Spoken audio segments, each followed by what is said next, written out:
गुप्त वंश का साम्राज्य तीसरी शताब्दी के अंत में प्रयाग के निकट कौशाम्बी में हुआ। गुप्त वंश का संस्थापक श्री गुप्त 240 से 280 ईस्वी तक था।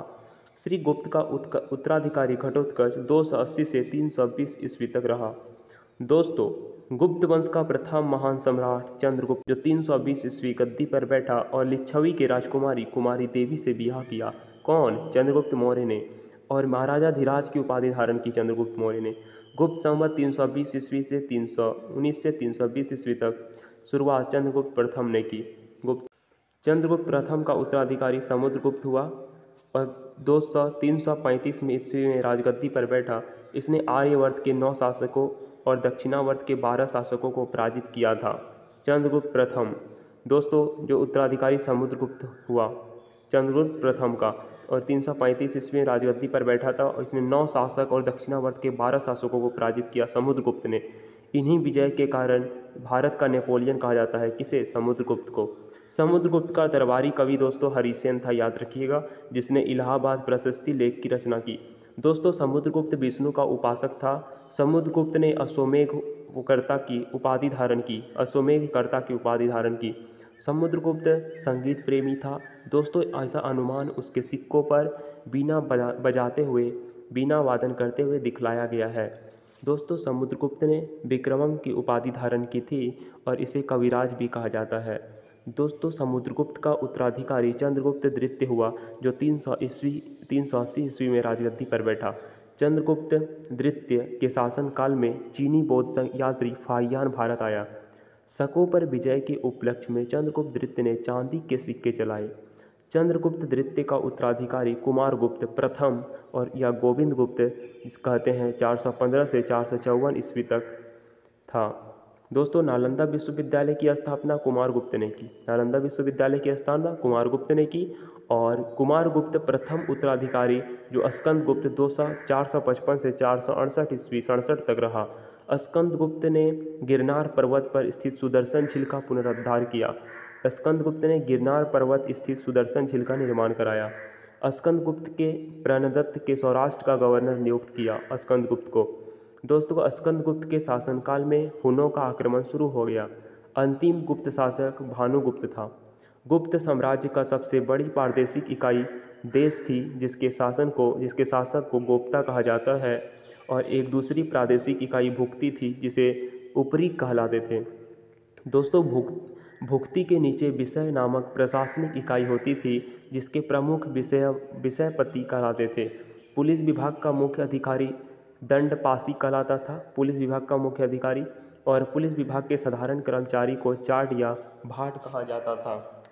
दोस्तों प्रशासन की सबसे छोटी इकाई ग्राम थी। ग्राम का प्रशासन ग्राम सभा या संचालित होता था। ग्राम सभा का मुखिया ग्रामी कहलाता था। दोस्तों अन्य सदस्य महत्व कहलाते थे। अन्य सदस्य महत्तर कहलाते थे। ग्राम समूहों की छोटी इकाई पेट कहा जाता था। दोस्तों गुप्त शासक कुमारगुप्त के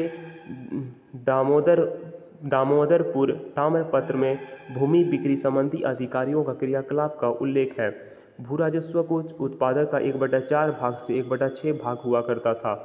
आर्थिक उपयोगिता के आधार पर निम्न प्रकार की भूमि थी, जैसे छत्र एवं कृषि करने योग्य भूमि, वास्तु वास करने योग्य भूमि, चरागाह जो भूमि पशुओं को चारा योग्य भूमि था, और खिल्य ऐसी भूमि जो जोतने योग्य नहीं होती थी उसे खिल्य भूमि कहते थे, और अपरहर्त ऐसी भूमि जो जंगली होती थी उसे अपरहर्त कहते थे।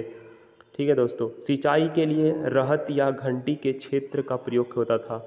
दोस्तों श्रेणी के प्रधान को ज्येष्ठ कहा जाता था, और गुप्त काल में उज्जैन सर्वाधिक महत्वपूर्ण व्यापारिक केंद्र था। दोस्तों गुप्त राजाओं ने सर्वाधिक स्वर्ण मुद्राएं जारी की। इनकी स्वर्ण मुद्राओं के अभिलेख में दिनार कहा गया है। कायस्थों का सर्वप्रथम वर्णन याज्ञवल्क्य स्मृति में मिलता है। जाति के रूप में कायस्थों का सर्वप्रथम वर्णन ओशनम स्मृति में मिलता है। विंध्य जंगल में सबर जाति के लोग अपने देवताओं को मनुष्य मांस चढ़ाते थे। विंध्य जंगल में दोस्तों सबर जाति के लोग अपने देवताओं को मनुष्य का मांस चढ़ाते थे। पहली बार किसी सती होने का प्रमाण 510 ईस्वी में भानुगुप्त के एरन अभिलेख में मिलता है। जिससे किसी भोजराज की मृत्यु पर उसकी पत्नी सती होने का उल्लेख है। दोस्तों, गुप्त काल में वेश्यावृत्ति करने वाली महिलाओं को गणिका कहा जाता था और वृद्ध वेश्याओं को कूटनी कहा जाता था। गुप्त साम्राज्य वैष्णव धर्म के अनुयायी थे और उन्होंने इसे राजधर्म बनाया था। विष्णु का वाहन गरुड़ गुप्तों का राजचिन्ह था और गुप्त काल में वैष्णव धर्म संबंधी सबसे महत्वपूर्ण अवशेष देवगढ़ झांसा का दशावतार मंदिर है। अजंता में निर्मित 29 गुफाओं में वर्तमान में 6 ही शेष हैं, जिनमें गुफा संख्या 16 से 17 ही गुप्त काल है। इसमें गुफा संख्या 16 में उत्कीर्ण मरणासन राजकुमारी का चित्र प्रशंसनीय है। दोस्तों, गुफा संख्या 17 में चित्रशाला कहा गया है और इस चित्रशाला में बुद्ध के जन्म, जीवन, महापरिनिष्क्रमण एवं महापरिनिर्वाण की घटनाओं के संबंधित चित्र उत्कृष्ट किए हैं। दोस्तों, अजंता की गुफाओं में बौद्ध धर्म का महायान शाखा संबंधित है और गुप्त काल में निर्मित अन्य गुफाएं बाघ की गुफा है, जो ग्वालियर के समीप बाघ नामक स्थान पर विंध्य पर्वत का काटकर बनाई गई है। दोस्तों, चंद्रगुप्त द्वितीय के शासनकाल में संस्कृत भाषा सबसे प्रसिद्ध कवि कालिदास था। चंद्रगुप्त द्वितीय के दरबार में रहने वाला आयुर्वेदाचार्य धन्वंतरी थे और गुप्त काल में विष्णु शर्मा द्वारा लिखित पंचतंत्र संस्कृत का संसार का सर्वाधिक प्रचलित ग्रंथ माना जाता है। पंचतंत्र बाइबल के बाद इसका दूसरा स्थान है। इसे 5 भागों में बांटा गया है: मित्रभेद, मित्रलाभ, संधि विग्रह, लब्ध प्रनाश और अपरिच्छकारित्व। आर्यभट्ट ने आर्यभट्टम एवं सूर्य सिद्धांत नामक ग्रंथ लिखे। इसी ने सर्वप्रथम बताया कि पृथ्वी सूर्य के चारों ओर घूमती है। चंद्रगुप्त द्वितीय के दरबार में रहने वाले प्रमुख विद्वान थे आर्यभट्ट, वराहमिहिर, धन्वंतरी और ब्रह्मगुप्त। पुराणों की वर्तमान रूप में रचना गुप्त काल में हुई। इसमें ऐतिहासिक परंपराओं का उल्लेख है। गुप्त काल में चांदी के सिक्कों को रुपया कहा जाता था और याज्ञवल्क्य, नारद, कात्यायन एवं बृहस्पति स्मृतियों की रचना गुप्त काल से हुई है। मंदिर बनाने की कला का जन्म गुप्त काल से ही हुआ है। दोस्तों, गुप्त काल के चांदी के सिक्कों को रुपयका कहा जाता था। सांस्कृतिक उपलब्धियों के कारण गुप्त काल भारतीय इतिहास का स्वर्ण युग कहा जाता है। तो दोस्तों, आपको पता चल गया होगा गुप्त साम्राज्य के बारे में। आप इस वीडियो को देखकर आप क्या कहना चाहेंगे, आप कमेंट बॉक्स में बता सकते हैं। तो दोस्तों, नेक्स्ट वीडियो में हम देखेंगे पुष्यभूति वंश का या वर्धन वंश के बारे में।